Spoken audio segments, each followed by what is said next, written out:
She ruled a world of ice, until a human's warmth shattered her throne. The Frost Empress. The storm came without warning, engulfing Ryder Blackwood's ship in swirling white fury. His navigation systems failed one by one as ice crystallized across the control panels. The last thing he remembered was the sickening lurch as his vessel plummeted toward the glittering surface of Glacius, the infamous ice planet at the edge of charted space. When Ryder awoke, he found himself lying on a bed of furs in a chamber made entirely of ice.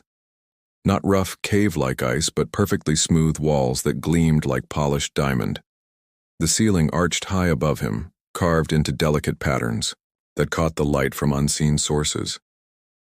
"The human awakens," came a voice like breaking icicles. Ryder turned to see a woman standing in the doorway. No, not exactly a woman.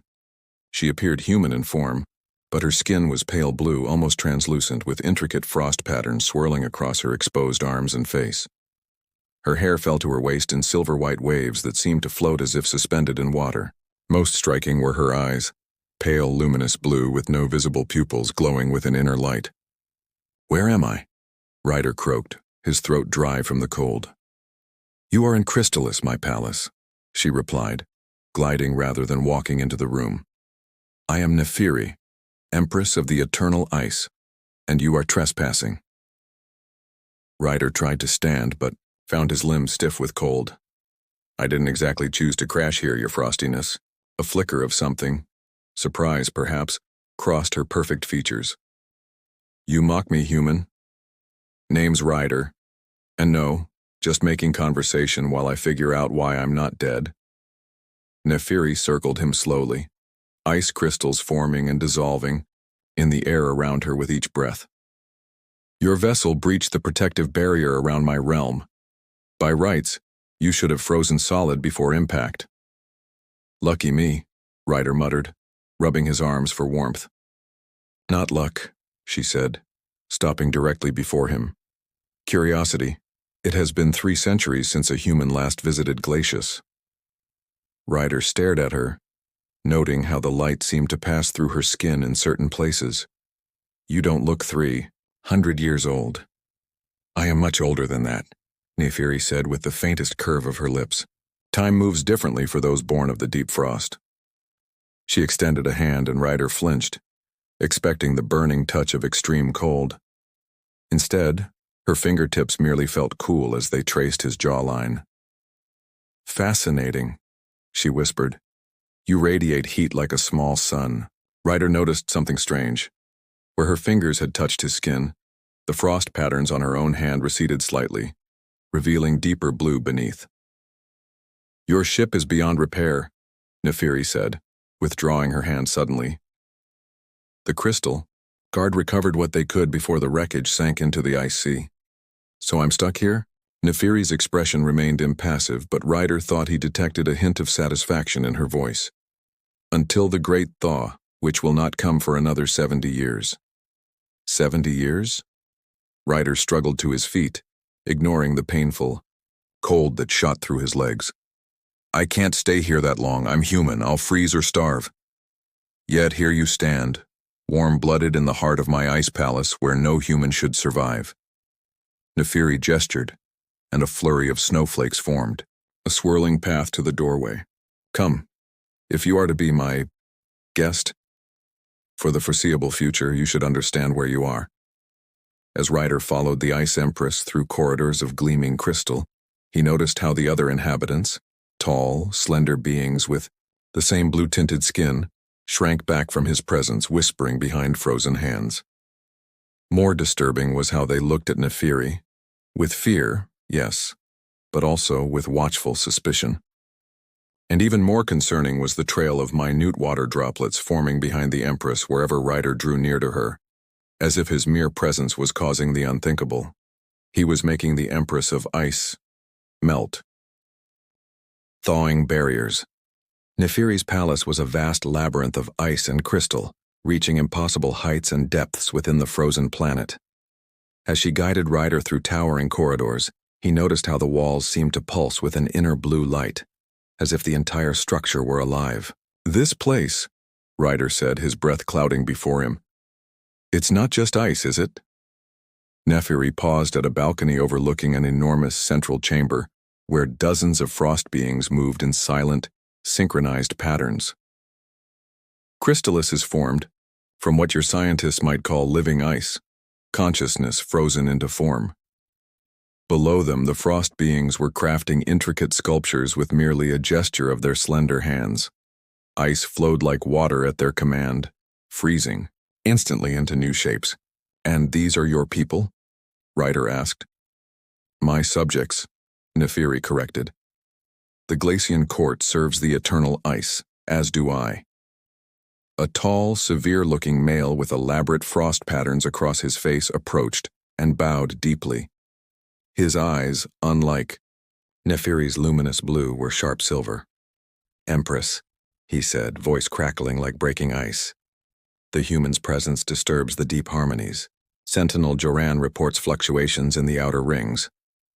I am aware, Lord Boreas, Neferi replied coolly. Return to your duties. The Frost Lord's gaze lingered on Ryder with undisguised hostility before he bowed again and departed. Not popular with the locals, Ryder observed. They fear what they do not understand, Neferi said. Heat is anathema to our kind. Then why keep me alive? Neferi's expression remained unreadable, but Ryder noticed a slight ripple across the frost patterns on her throat. As I said, curiosity. That evening, Ryder was given quarters in a remote wing of the palace. Despite being fashioned entirely from ice, the room was surprisingly comfortable. The furs kept him warm, and strange blue flames in crystal sconces provided heat without melting their surroundings. He was examining one of these impossible flames when Neferi entered silently. You have questions, she stated, gliding to the center of the room. About 1 million, Ryder admitted. Starting with how you know my language. I know all human languages. We study your kind extensively. Why? Because you are dangerous, she said simply. Your heat, your emotions, your impermanence. Ryder approached her, noticing how she subtly shifted away to maintain distance. You make us sound like a disease. Perhaps you are, Neferi said. Yet here you stand in my sanctuary, and I find myself curious. About what? About how you feel. There was a hesitation in her voice Ryder hadn't heard before. Glacians experience only 3 states: serenity, purpose, and vigilance. Yet humans have countless emotions. Explain this. Warmth you call happiness. Ryder laughed, surprised by the request. You can't explain happiness. It's like asking me to describe color to someone who's never seen. Try, she commanded, moving closer despite herself. It's like... Ryder thought for a moment. It's like when sunlight breaks through clouds after days of darkness. A lightness in your chest. A feeling that makes you want to laugh for no reason. As he spoke, Ryder noticed something extraordinary. Tiny droplets of water forming at the tips of Neferi's fingers, catching light like diamonds before refreezing. You're melting, he said softly. Neferi looked down at her hands in alarm. The perfect frost patterns were indeed disturbed, swirling in new configurations where the momentary thaw had occurred. This has never happened, she whispered, and, for the first time, Ryder heard emotion in her voice, fear. Is it dangerous for you? He asked, genuinely concerned. I do not know. Neferi raised her eyes to his, and Ryder saw that the glow within them had intensified. No Glacian has ever thawed and survived to tell of it. Before Ryder could respond, a low, resonant tone echoed through the palace, vibrating the very walls around them. The ice moon rises, Neferi said, composure returning. I must attend the frost communion. What's that? The source of our power. She moved toward the door but paused, looking back at him with an expression he couldn't quite head. Tomorrow, human, you will show me more of these emotions. After she left, Ryder noticed something on the floor where she had stood, a perfect, tiny drop of water that hadn't refrozen, glistening like a tear. Outside his window, A massive blue-white moon rose over the frozen landscape, casting eerie light across endless ice plains. In its glow, Ryder could see shadowy figures gathering at the base of the palace. Hundreds of frost beings, standing in concentric circles, their arms raised toward the moon. At their center stood Neferi, her silver hair and blue skin luminous in the moonlight. As the beings began a low, harmonious chant, frost patterns across her body brightened until she appeared to be made of pure light, all except for a small patch near her heart, where the patterns remained dim, disturbed. The exact spot where she had pressed her hand while listening to Ryder describe happiness.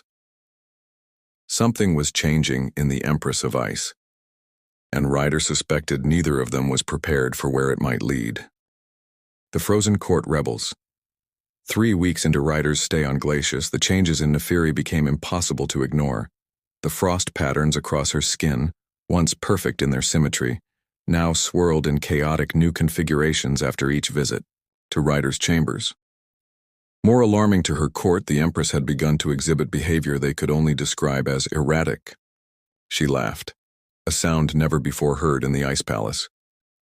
Lord Boreas found Sentinel Joran at his post overlooking the central courtyard, where Neferi walked with the human. The Empress was studying a small object Ryder had placed in her palm. Compass, Joran explained to Boreas. A primitive human navigation device. It apparently does not function on Glacius. Nothing human functions here, Boreas replied coldly.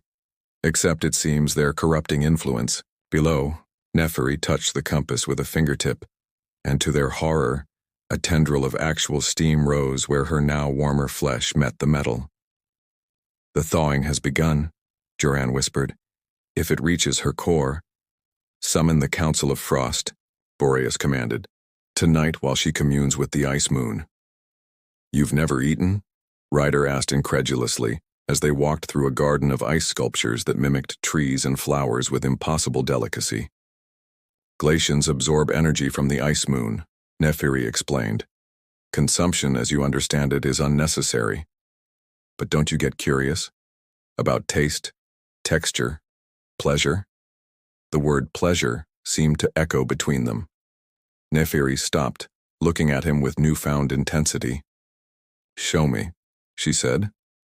Ryder reached into his pocket and withdrew a small wrapped cube, emergency rations from his crashed ship. It's not exactly gourmet, but... He unwrapped the dark square and held it out to her. Chocolate, or something like it. Neferi hesitated, then took the piece between her fingers. Where she touched it, the chocolate did not freeze as Ryder expected. Instead, it began to soften. She placed it cautiously on her tongue. For a moment, nothing happened. Then her eyes widened, the glow within them flaring brightly. This sensation, she whispered. A single drop of water traced down her cheek. A tear, though she didn't recognize it as such. That's taste, Ryder said softly, and maybe a little happiness. The council would call this corruption, Neferi said, yet she didn't sound troubled by the thought. Is that what you believe? Ryder asked, daring to step closer than he'd ever been to her. I no longer know what to believe, she admitted. For 10,000 years, I have ruled Glacius unchanging. Now, in mere weeks, you have. She trailed off, looking at her hands where the frost patterns swirled and shifted continuously. I've what? Ryder pressed. Awakened questions I never knew to ask. She met his eyes directly. Tonight, after the Frost Communion, I will show you the truth of what I am. What all Glacians are. The Frost Communion began as it had for millennia.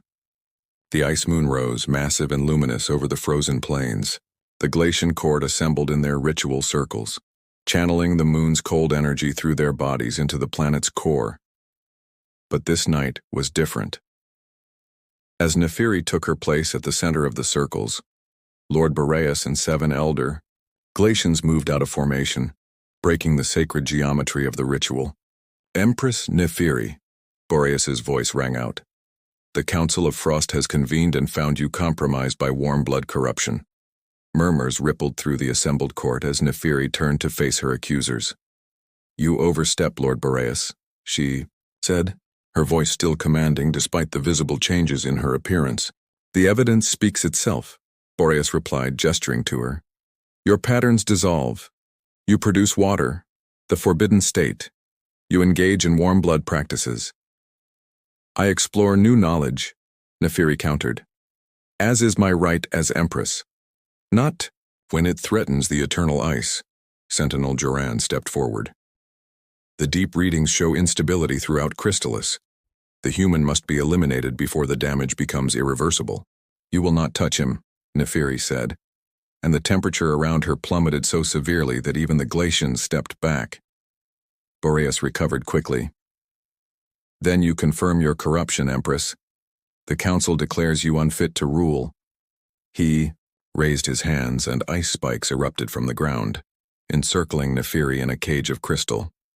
"Until you are purified, I shall serve as regent." From his window, Ryder watched the confrontation unfold. Though too distant to hear the words, he understood enough. Neferi was in danger because of him.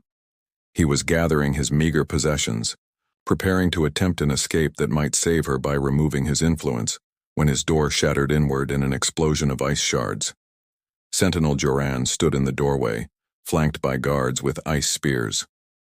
"Human," he said without emotion, "you have corrupted what cannot be corrupted. The punishment is eternal freezing." "Where's Neferi?" Ryder demanded. "The Empress is being purified. Her essence will be preserved, but her consciousness, the part you have tainted, will be dispersed into the deep frost." "You're going to kill her," Ryder realized with horror. "Glacians do not die," Joran corrected. "We transform, as will you, though your transformation will be considerably less pleasant." As the guards advanced, Ryder noticed something odd. A thin trickle of water running beneath the door, moving with purpose rather than flowing naturally. The water suddenly surged upward, freezing instantly into a barrier between Ryder and his would-be executioners. More water appeared, flowing from nowhere, encircling the guards and Joran before freezing them in place. The wall beside Ryder dissolved, revealing a passage that hadn't existed before. And at its entrance stood a Glacian woman Ryder had never seen, smaller than Neferi, with frost patterns that resembled flowering vines rather than geometric shapes. "Quickly," she urged, her voice like distant wind chimes. "I am Vestra, servant to the true Empress. If you wish to save Neferi, follow me now." Melting Point Ryder followed Vestra through passages that seemed to form and dissolve around them. Unlike the grand corridors of Crystallis, these tunnels were rough, unfinished, almost organic in how they pulsed and shifted. "The living ice responds to her," Vestra explained, noticing Ryder's amazement. "Even imprisoned, the Empress maintains connection with the heart of Glacius." "How is that possible if they've captured her?" Vestra's delicate frost patterns rippled in what Ryder had come to recognize as the Glacian equivalent of a smile. "They captured her body, yes, but not all of her essence. They emerged into a vast cavern deep beneath the palace. At its center stood a towering crystal, pulsing with the same blue light that illuminated the rest of Crystallis but far more intense. Within the crystal, Ryder could see swirling currents that reminded him of weather patterns on a gas giant. "The ice, heart of Glacius," Vestra said reverently. "The source of all life on our world." "It's beautiful," Ryder whispered, feeling both drawn to and intimidated by the massive formation. "It is dying," came another voice. From the shadows emerged an ancient Glacian, his form so translucent that Ryder could see the cavern wall through his body. His frost patterns were faded, barely visible except when he moved. "Elder Tarek," Vestra bowed deeply. "I have brought him as you requested." The ancient Glacian circled Ryder slowly, his silver eyes revealing nothing. "So this is the catalyst, smaller than I imagined." "Catalyst for what?" Ryder demanded. "And where's Neferi?"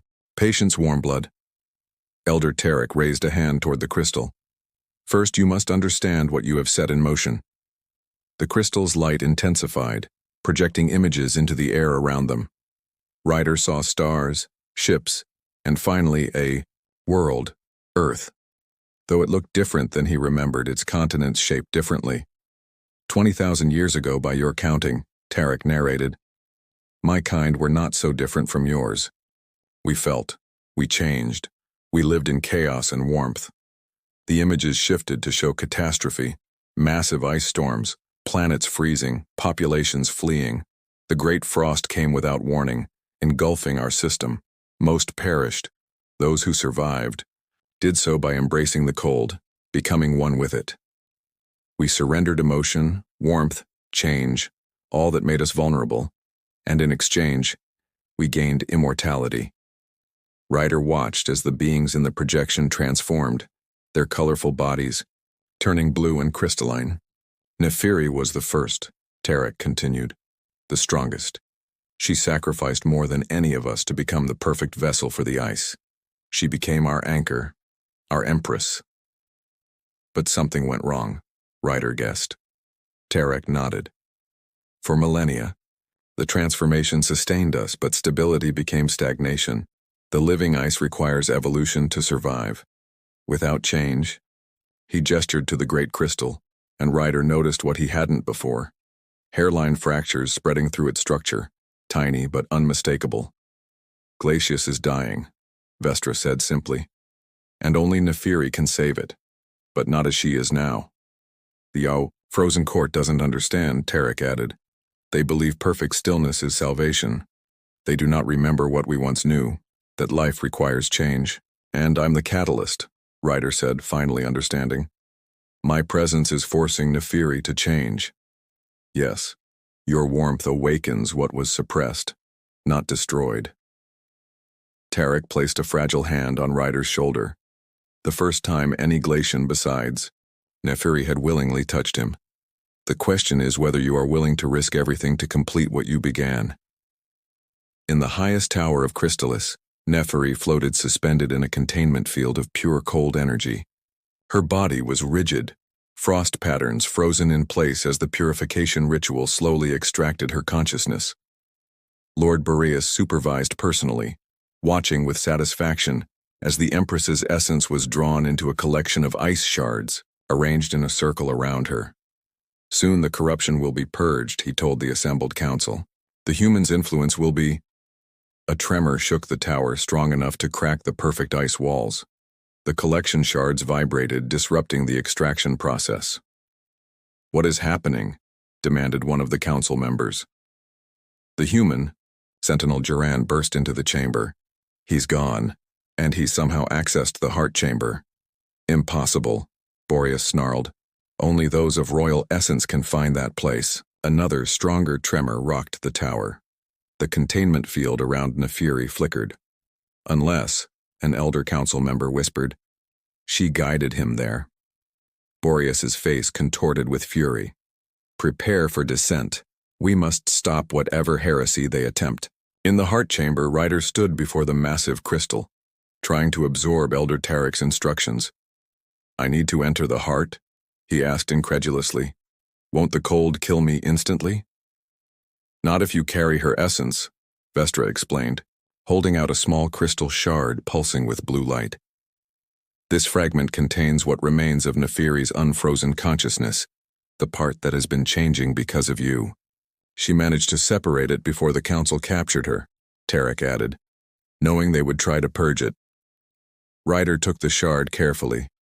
It was warm to the touch, the first truly warm thing he'd encountered on Glacius. And once I'm inside, find her core and merge this essence with it, Tarek said. If successful, the Empress will be reborn. Not purely ice, not purely warmth, but something new. Something that can evolve. And if I fail? The ancient Glacian's expression remained impassive. Then we all perish. You, Neferi, and eventually, all of Glacius. A distant sound of breaking ice reached them. The frozen court was coming. Decide quickly, Warmblood, Tarek urged. Ryder closed his fingers around the shard, feeling Neferi's essence pulse in response to his touch. In the weeks he'd known her, he'd watched her change from a cold, emotionless ruler to someone capable of curiosity, wonder, even the beginnings of joy. He couldn't let that nascent life be extinguished. "Tell me what to do," he said. Vestra guided him to an opening at the base of the crystal. "Focus on her. The heart will do the rest." Ryder took a deep breath and stepped forward into the crystal. Instantly, cold unlike anything he'd ever experienced enveloped him. He would have screamed if his lungs hadn't frozen mid-breath, but then, warmth spread from the shard in his hand. The essence of Neferi, the part of her that had begun to thaw, flowed through him, protecting him from the killing cold. Inside the heart, time and space seemed meaningless. Ryder floated through currents of memory and consciousness, not just Neferi's but the collective experience of all Glacians throughout their long history. He saw their original forms, felt their emotions, experienced their transformation, and, at the center of it all, he found her, Neferi's true self, suspended in perfect stasis. Her essence, her core, preserved exactly as it had been when she first embraced the ice. As Ryder approached, her eyes opened, not the glowing blue of the Empress, but deep violet, filled with emotion and awareness. "You came," her voice echoed, in his mind. "I promised I'd show you warmth," Ryder replied, extending his hand with the glowing shard. "I think it's time you remembered your own." In the tower, Boreas and the Council watched in horror as Neferi's suspended body began to glow from within. Not the familiar blue of ice energy, but a purple-white radiance that melted the containment field like it was nothing. Simultaneously, the entire palace of Crystallis trembled. Ice walls flowed like water, reshaped by an unseen force. The perfect geometric patterns of 10,000 years dissolved, reforming into organic curves and spirals. "What have they done?" Boreas whispered, as the floor beneath him softened. Far below, the heart of Glacius pulsed with renewed vigor, its fractures healing as new energy flowed through the living ice of the planet. The crystal absorbed Ryder completely, his human warmth and Neferi's ancient cold creating something entirely new in their fusion. And throughout Glacius, for the first time in millennia, ice began to thaw, not to destroy but to transform. Reborn in warmth. The transformation of Crystallis was unlike anything the Glacians had witnessed in their long, static existence. Walls of rigid ice became flowing curves, ceilings opened to reveal the stars, and throughout the palace, tiny flowers of crystalline ice bloomed where before there had been only geometric perfection. Lord Boreas and the Council fled to the ceremonial chamber, the highest point in Crystallis, as the living ice reshaped itself below them. "The corruption spreads," Joran observed, watching as frost patterns on his own skin began to shift unbidden. "The heart accepts the change." "Never," Boreas hissed, though his voice lacked conviction. The ancient Glacian raised his hands, summoning his considerable power to create a barrier of pure cold around the chamber. "We will preserve the old ways, even if we must rebuild Crystallis from nothing." But as his powers manifested, something unexpected happened. The ice responded sluggishly, reluctantly, as if resisting his command for the first time in thousands of years. "The living ice no longer recognizes your authority," came a voice from the chamber entrance. Elder Tarek stood there, his ancient form somehow more substantial than before, frost patterns glowing with renewed vigor. Behind him, Vestra and a small group of younger Glacians waited. "Traitors," Boreas snarled. "You have always been soft, Tarek, too attached to the old memories." "Not memories," Tarek replied calmly. "Truths. The truth that we were never meant to freeze forever, that stagnation is not salvation." "The Empress will punish your rebellion," threatened one of the council members. "The Empress," Tarek said with the closest thing to a smile a Glacian face could form, "is reborn." The floor of the chamber rippled, its perfect surface dissolving into a swirling pool of liquid ice. Something that should have been impossible. From its center rose a column of light, neither fully solid nor liquid, pulsing with energy. The light took shape, forming into a figure that was recognizably Neferi, yet profoundly changed. Her body was still crystalline, but with a translucency, that revealed internal currents of purple and gold light. Her frost patterns flowed freely, constantly shifting between geometric precision and organic curves. Most striking were her eyes, now deep violet with flecks of gold, full of expression and emotion. Boreas stepped back in horror. "What have you become?" "What I was always meant to be," Nepheri answered, her voice harmonious with new resonances. "What we all were before fear drove us to embrace perfect stillness." "And the human?" Joran demanded. "Where is the corruptor?"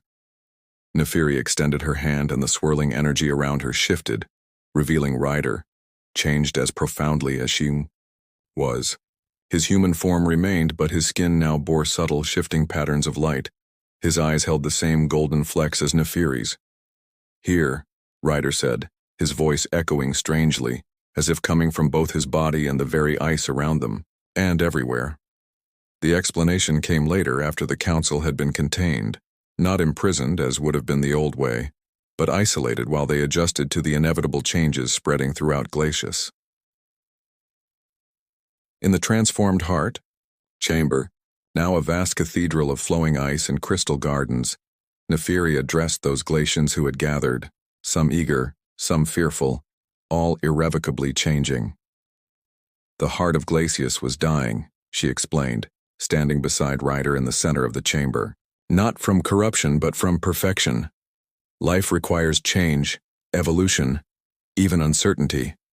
In our fear of the great frost, we surrendered these things and embraced eternal sameness. But the cold preserved us," objected one of the older Glacians. "It preserved our bodies," Nepheri acknowledged, "but slowly killed our world. The living ice requires flow, not fixity. Emotion, not empty existence." "What happens to us now?" asked a younger Glacian, looking at her own hands where new patterns were already forming. "We remember," Ryder answered.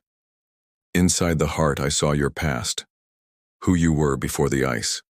Creative, emotional, connected to each other. Not so different from humans. But surely we cannot simply return to warmth," Vestra said. "The great frost still surrounds us. Glacius remains a world of ice, not warmth alone, nor cold alone," Nepheri said, taking Ryder's hand. Where their fingers intertwined, energy visibly flowed between them. But balance, flow, change with instability. She gestured, and a section of the chamber wall became transparent, revealing the landscape beyond. Where before there had been only barren ice plains, now crystal forests were forming, catching light from the ice moon and refracting it in rainbow patterns across the snow. "The living ice evolves," Tarek observed with satisfaction, "as it always should have." "What of you?" another Glacian asked, looking at Ryder. "Are you still human?" Ryder considered this. He could feel the changes within him, the connection to the heart, to the living ice, to Nepheri herself. Yet his humanity remained, his emotions perhaps even stronger than before. "I'm both less and more than I was," he finally answered. "When I entered the heart carrying Nepheri's essence, we became connected. I gave her my warmth, my emotions. She gave me her connection to Glacius." "He is the bridge," Nepheri explained. "Neither fully human nor fully Glacian, but something new.